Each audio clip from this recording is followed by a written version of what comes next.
Olá pessoal, bom dia, boa tarde, boa noite a todos. Sejam bem-vindos ao canal Energia Aplicada. Este canal foi desenvolvido para disseminar conhecimento relacionado à engenharia térmica, com o foco principal, com a meta de contribuir para o desenvolvimento industrial do Brasil. Se você quiser participar desse desenvolvimento industrial do nosso país, participe curtindo o nosso vídeo, compartilhando o vídeo com seus colegas, estudantes e se inscrevendo no nosso canal. No vídeo de hoje nós vamos responder a seguinte pergunta: qual método eu vou usar para calcular a eficiência de caldeiras? Eu sou o professor Igor Marcel Gomes Almeida, sou engenheiro mecânico e vamos lá para o nosso tema.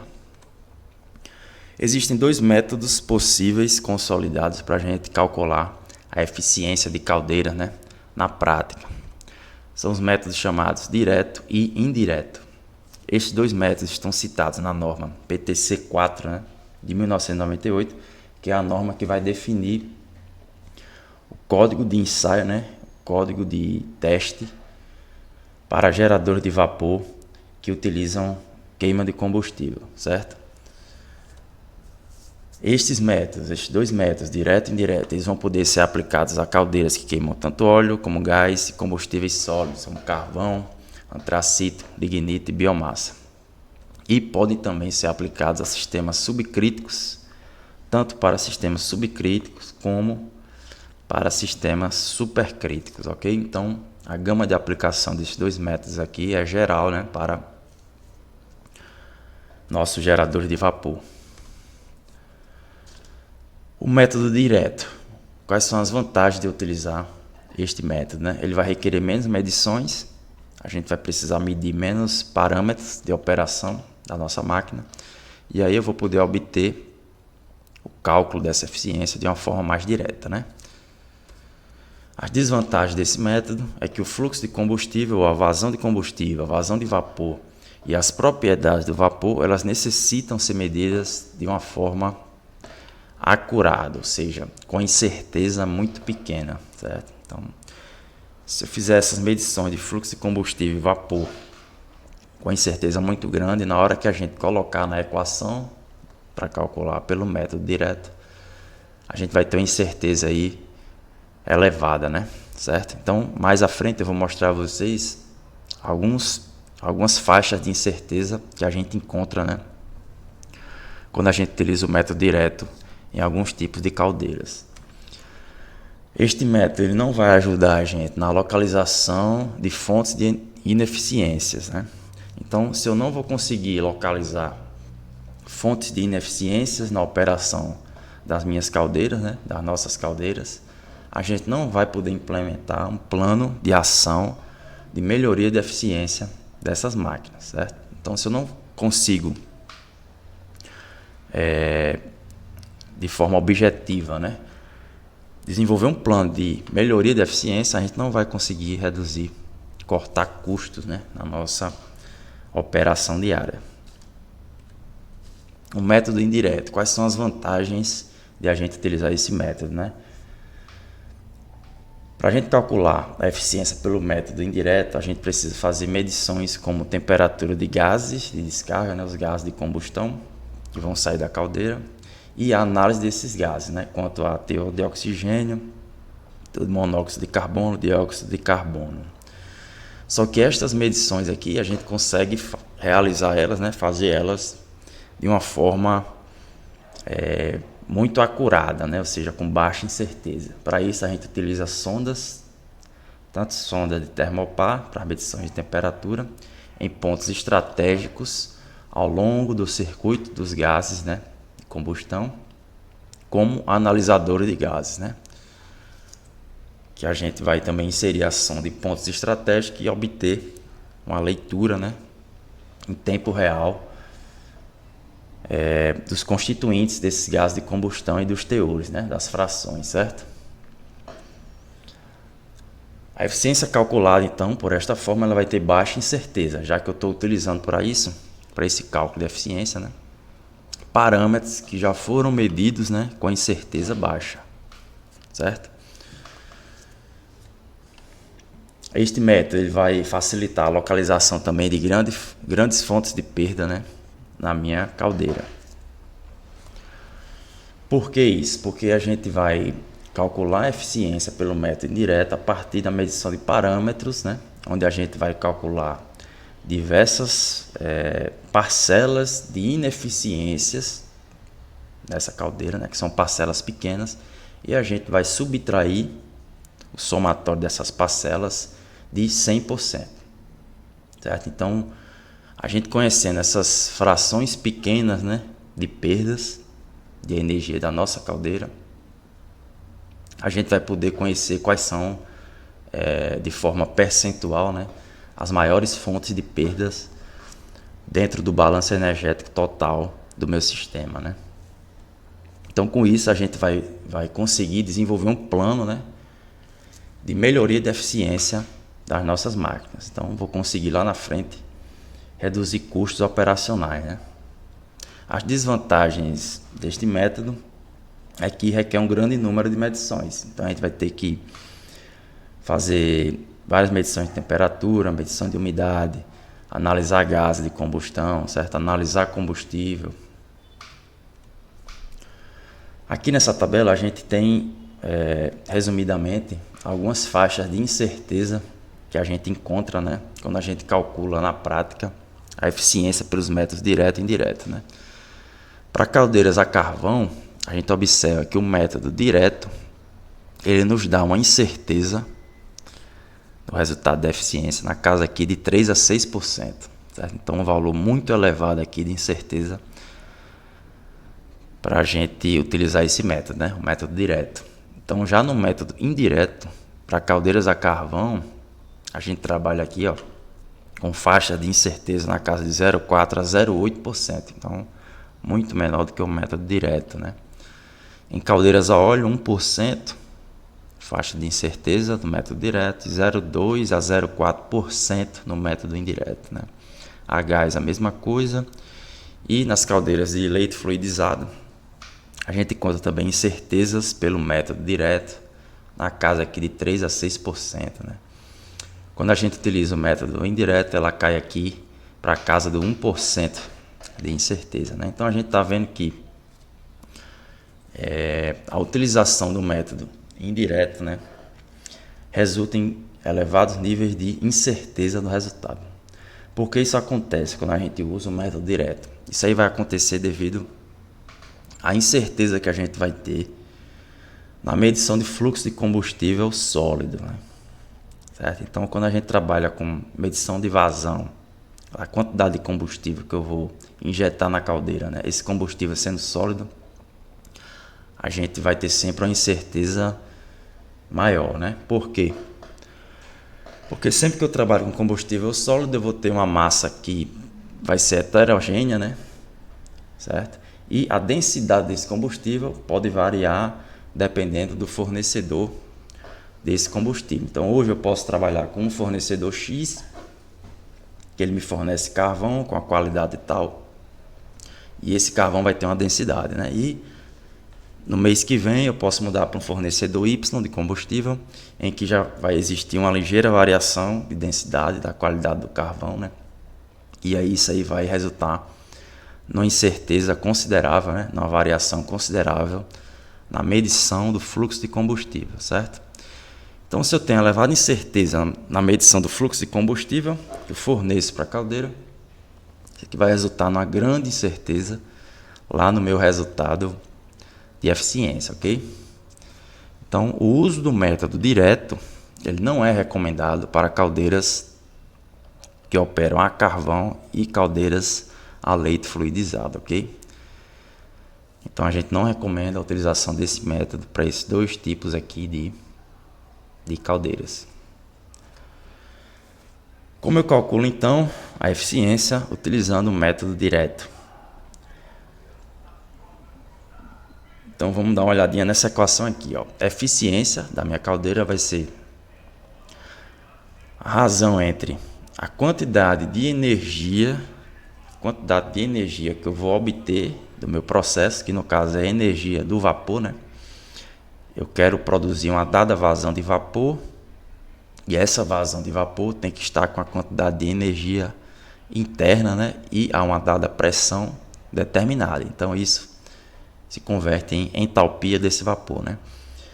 Então é a razão entre a energia, né, que eu vou obter desse meu processo, certo? Processo de vaporização de água, né, que é o objetivo principal da minha caldeira, do uso de uma caldeira, né? Razão entre essa parcela e a parcela de energia que eu tenho que fornecer para obter esse resultado, né? Esse vapor com energia. Então, eu tenho que fornecer que quantidade de energia? Eu tenho que fornecer um dado fluxo de combustível, vazão de combustível, tendo esse combustível um dado poder calorífico, certo? Então essa aqui é a forma da gente calcular a eficiência pelo método chamado direto. Então eu vou ter que conhecer o que? A gente tem que conhecer vazão de vapor, a vazão de vapor produzida pela caldeira, isso em regime permanente, né, de operação, em uma condição que tem que ser estabelecida e acordada entre o gestor, né, da caldeira e quem está fazendo a auditoria, né, auditoria energética dessa caldeira, quem está calculando ou conferindo essa eficiência, né. Então preciso conhecer a vazão de vapor e a variação de entalpia desse vapor, né? Que vai ser a diferença entre a entalpia do vapor na saída da caldeira e a entalpia da água de alimentação da caldeira. Ok? Tem que conhecer também a vazão de combustível que eu forneço, que cai naquele problema que a gente viu, né? De utilizar combustível sólido, a gente vai ter um nível alto de incerteza aqui, ó, nessa vazão de combustível, caso seja um combustível sólido, né?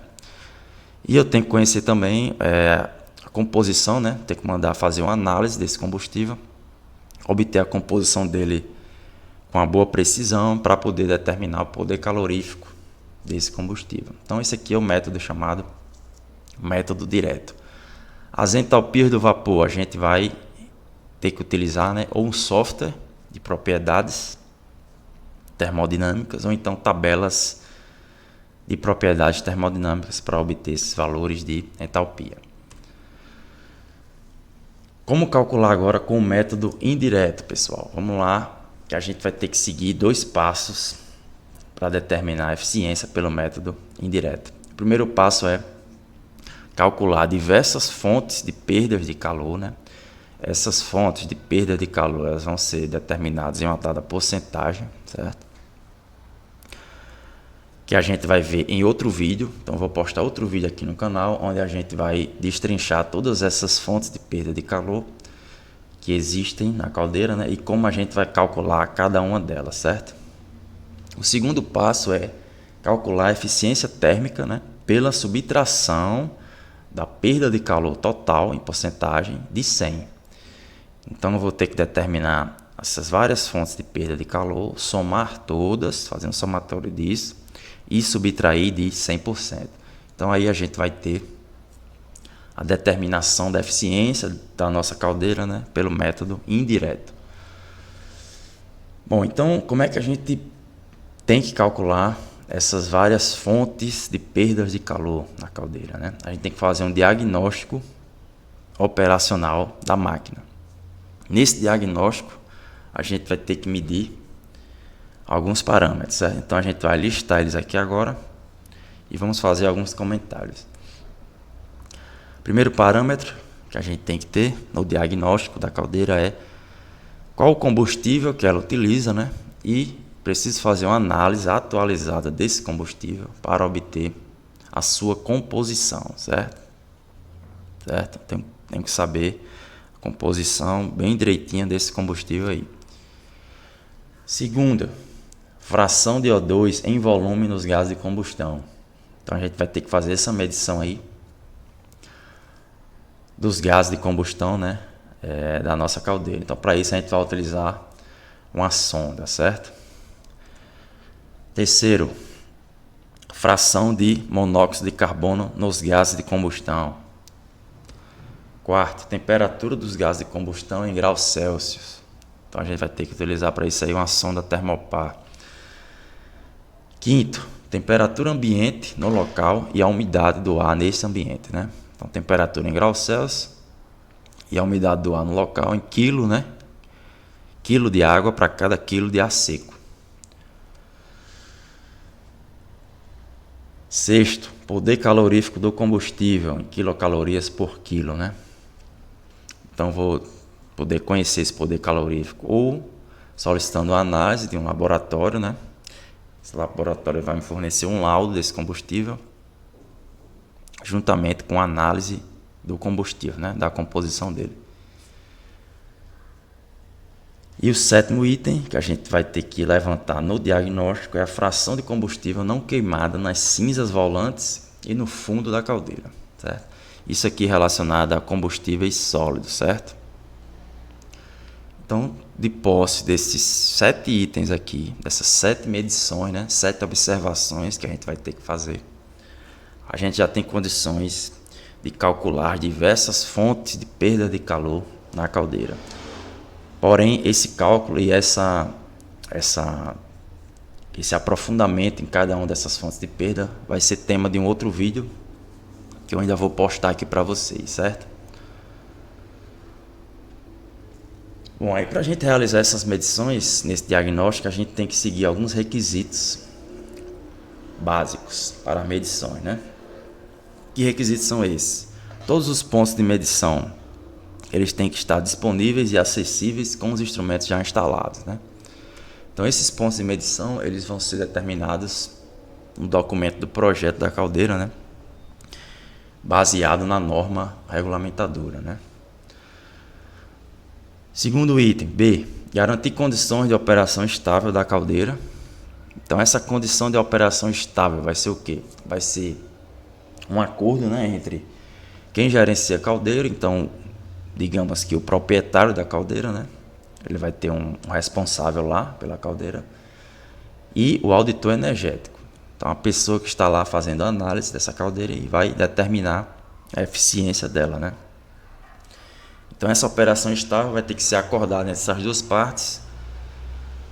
A gestão da caldeira vai dizer qual é o nível, qual é a vazão de vapor que eles utilizam no dia a dia, né? O valor nominal, a que pressão esse vapor é produzido, a que temperatura, né? Então, isso aí vai ser acordado entre o gestor e o auditor energético.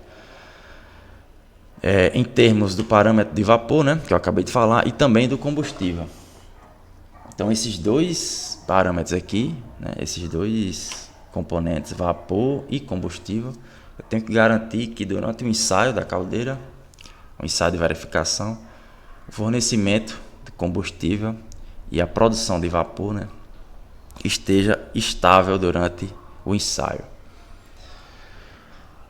Terceiro requisito, a duração mínima de funcionamento é de 2 horas para caldeiras que operam com gás ou óleo, 10 horas para caldeiras que operam com queima em grelha e 8 horas para caldeiras que operam a carvão pulverizado e leite fluidizado. Então eu vou ter que fazer essa análise aí, esse levantamento, essa observação com a caldeira em operação dentro desses tempos aí determinados, certo? E aí, antes de iniciar as observações, né, a análise da minha caldeira em operação estável, eu tenho que ter um tempo mínimo de estabilização, né, pré-operação dessa máquina. Então, para caldeiras a carvão pulverizado, esse tempo de estabilização é de 1 hora, para a caldeira atingir o regime, né?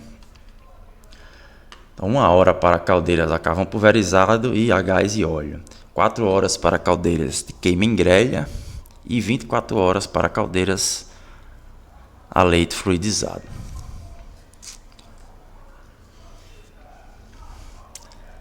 As medições de temperatura e pressão que a gente vai realizar nos dutos de ar e nos dutos de gases, dutos retangulares, elas têm que ser realizadas em diversos pontos ao longo da seção transversal desses dutos de ar, né? De forma que eu consiga um valor médio aí, uniforme ao longo de toda a seção transversal, certo? Então a gente tem que colocar os sensores, né, de medição de temperatura e pressão em um esquema como esse aqui, ó, dessa figurinha que a gente está olhando aí, certo? Então aqui a gente tem 9 sensores instalados, né? Em uma seção transversal de um duto aí, e a posição desses sensores aqui tem que obedecer essa relação aqui, certo? A seção maior do duto, que é o A maiúsculo, sobre a seção menor de comprimento aqui do duto, que é B maiúsculo. Essa razão aqui tem que ser igual à razão Azinho sobre Bzinho, né?